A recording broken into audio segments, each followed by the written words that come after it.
ओम गण गणपते नमः। ओम सरस्वते नमः। ओम गुरुदेवाय नमः। जय मेरे सतगुरु महाराज जी की जय। दुर्गा सप्तशती का दूसरा अध्याय। ऋषि बोले, पूर्व काल में देवताओं और असुरों में पूरे 100 साल तक संग्राम हुआ था। उसमें असुरों का सेनापति महिषासुर था और देवताओं के नायक इंद्र थे। उस युद्ध में देवताओं की सेना महाबली असुरों से पराजित हो गई।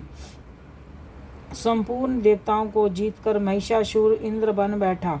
तब परास्त देवता प्रजापति ब्रह्मा जी को आगे करके उस स्थान पर गए जहाँ भगवान शंकर और विष्णु विराजमान थे।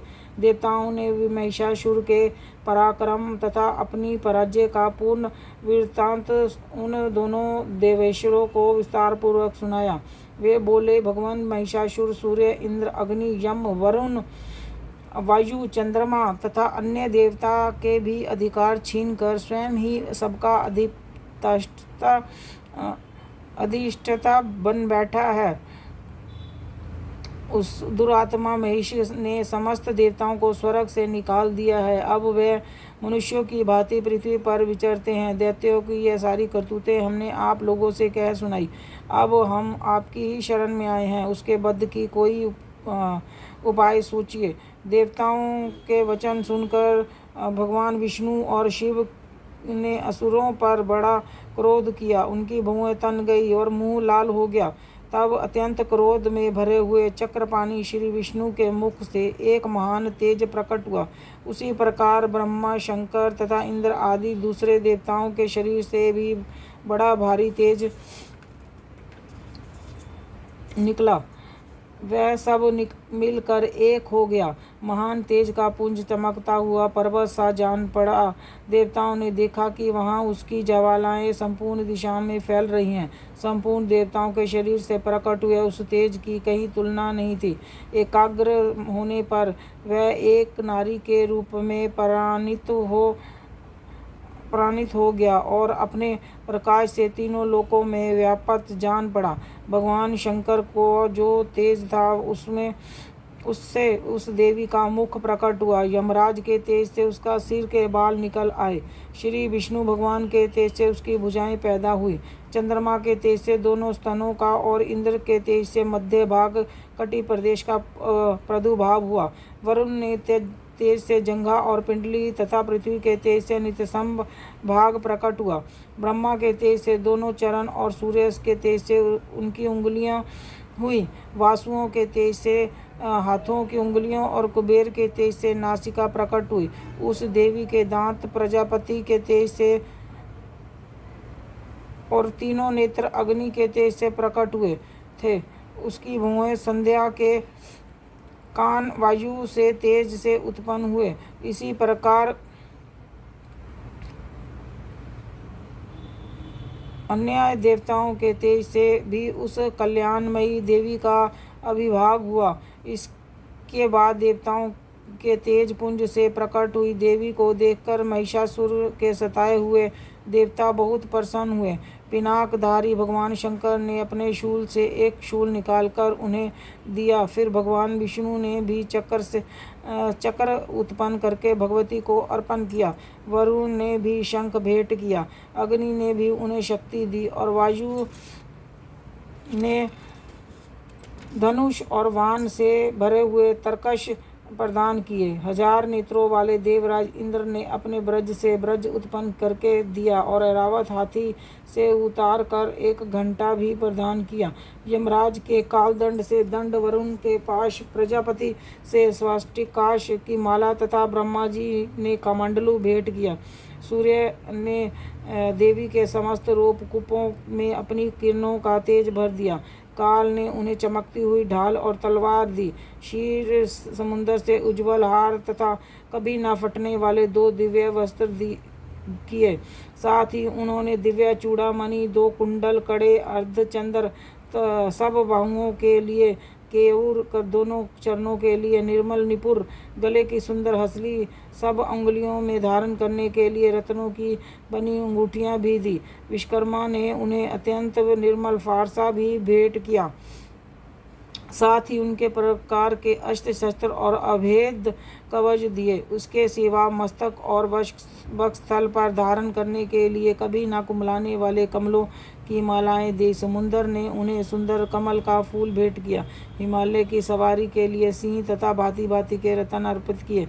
कोषपाल कुबेर ने मधु से भरा पान पात्र दिया और संपूर्ण नागों के राजा शेष ने जो इस पृथ्वी पर धारण करते थे उन्हें बहुमूल्य मणियों से विभूषित नागहार भेंट किया।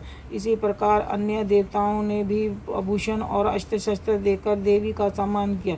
तब देवी ने बारंबार अट्टहास पूर्वक उच्चार से अर्चना की कि उनके भयंकर नाद से संपूर्ण आकाश गूंज उठा। देवी का ये अत्यंत उच्च स्वर से किया हुआ सिंहनाद कहीं समा ना सका। आकाश उसके सामने छोटा प्रतीत होने लगा। उसके बाद बड़े जोर से प्रतिध्वनि हुई जिससे संपूर्ण विश्व में हलचल मच गई और समुद्र कांप उठे, पृथ्वी डोलने लगी तथा समस्त पर्वत हिलने लगे।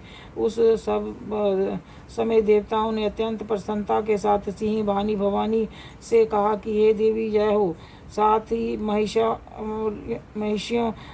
ने भक्ति भाव से विनय होकर विनम्र होकर उनका सतापन किया। संपूर्ण त्रिलोकी की शुभ देख असुरगण अपनी समस्त सेना को कवच आदि से सुसज्जित कर हाथों में हथियार ले सहसा उठ खड़े हुए। उस समय महिषासुर ने बड़े क्रोध में आकर कहा, ओ ये क्या हो रहा है। फिर वह संपूर्ण दैत्यों से घिर कर उस सिंहनाद की ओर लक्ष्य करके दौड़ा और आगे पहुँच उससे देवी को देखा जो अपनी प्रभा से तीनों लोकों को प्रकाशित कर रही थी।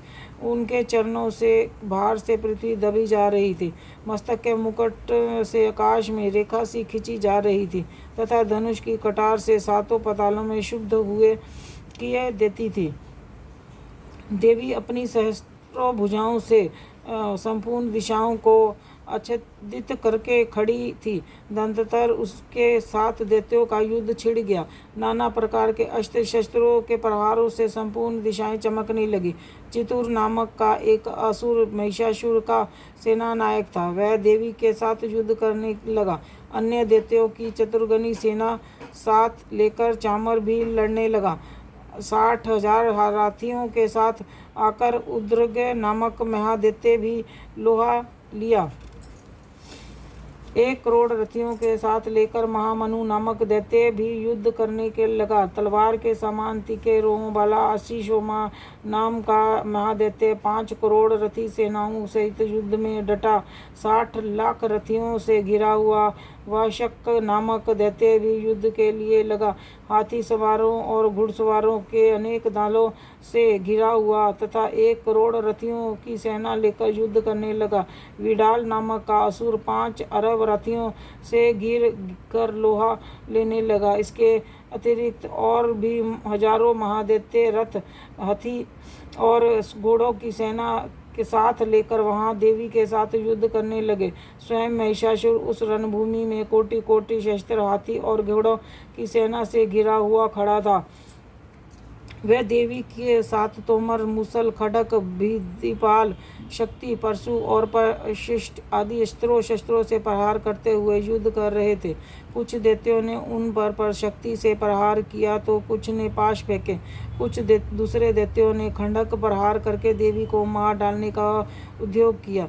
देवी ने भी क्रोध में भरकर खिलवाड़ में ही अपने अस्त्र शस्त्रों की वर्षा करके दैत्यों के वे समस्त अस्त्र शस्त्र काट डाले। उसके मुख पर परिश्रम या थकान का रंच मात्र भी चिन्ह नहीं था। देवता और ऋषि उसकी स्तुति कर रहे थे और भगवती परमेश्वरी दैत्यों के शरीर पर अस्त्र शस्त्रों की वर्षा कर रही थी।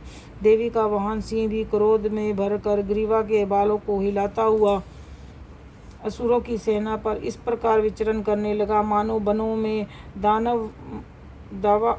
दावानल फैल रहा हो। रणभूमि में दैत्यों के साथ युद्ध करती हुई अंबिका देवी ने जितने निश्वास छोड़े वे सभी तत्काल सैकड़ों गणों के रूप में प्रकट हो गए और परशु, विदपाल, खंडक और पटिश और अस्त्रों द्वारा असुरों का सामना करने लगे। देवी की शक्ति से बड़े हुए गण असुरों का नाश करते हुए नगाड़ा और शंख आदि बजाने लगे। उस संग्राम महोत्सव में कितने ही मृदंग बजा रहे थे। दंततर देवी ने त्रिशूल से, गदा से, शक्ति से, वर्षा से, खंडक से आदि से सैकड़ों महादैत्यों का विनाश कर डाला। कितनों को घंटों की भयंकर नाद से बेहोश करके मार गिराया। बहुतेरे दैत्यों को पाश से बांधकर धरती पर घसीटा। कितने ही दैत्य उनकी शीन तलवार की धार से दो दो टुकड़े हो गए। कितने ही गदा की चोट से घायल हो गए, धरती पर सो गए, और कितने ही मूसल की मार से अत्यंत घायल होकर रक्त बमन करने लगे। कुछ दैत्य शूल की मार से छाती फट जाने पर कारण पृथ्वी पर ढेर हो गए। उस युद्ध भूमि में बाण समूह की वर्षा से कितने ही असुरों की कमर टूट गई। बाज की तरह झपट्टा मारने वाले दैत्यगण अपने प्राणों से हाथ धोने लगे। किन्हीं की बाहें छिन्न भिन्न हो गई, कितनों की गर्दनें कट गई। कितने ही दैत्यों के मस्तक कट कर गिरने लगे। कुछ लोगों के शरीर के मध्य भाग विदीर्ण हो गए। कितने ही महादैत्य जांघें कट जाने पर पृथ्वी पर गिर पड़े। कितनों को देवी ने एक बांह और एक पैर और एक नेत्र वाले करके दो टुकड़ों में चीर डाला। कितने ही दैत्य मस्तक कट जाने पर गिर कर फिर से उठ जाते और केवल धड़ से ही रूप में अच्छे अच्छे हथियार लेकर देवी के साथ लड़ाई करने लगते। दूसरे धड़ युद्ध में बाजों की लय पर नाचते थे। कितने ही बिना सिर के धड़ हाथों में तलवार, शक्ति और दृष्टि लिए दौड़ते थे, तथा दूसरे महादैत्य ठहरो ठहरो ये कहते हुए देवी को युद्ध के लिए ललकारते थे। जहाँ घोर संग्राम हुआ वहीं धरती पर देवी के गिराए हुए रथ, हाथी, घोड़ों, असुरों के शरीर से इतनी अधिक मात्रा में रक्त बहा कि थोड़ी देर में वहाँ खून की नदियाँ बहने लगी। जगदम्बा ने असुरों की विशाल सेना को क्षण भर में नष्ट कर दिया। ठीक उसी तरह जैसे तृष्ण और कांठ के भारी ढेर को आग कुछ ही क्षणों में भस्म कर देती है, और सिंह की गर्दन के बालों को हिला हिला कर जोर जोर से गर्जना करता हुआ दैत्य के शरीर से मानो उनके प्राण चुने लेता होता, वहाँ देवी के गणों ने भी उन महादैत्यों के साथ ऐसा युद्ध किया जिसने देवतागण उन पर आकाश से पुष्प वृष्टि करने लगे और उन सब ने बहुत संतुष्ट हुए। दूसरा अध्याय समाप्त। जयकारा शेरावाली दा बोल साचे दरबार की जय। जगदीश जोता वाली माता रानी थोड़ी सदा ही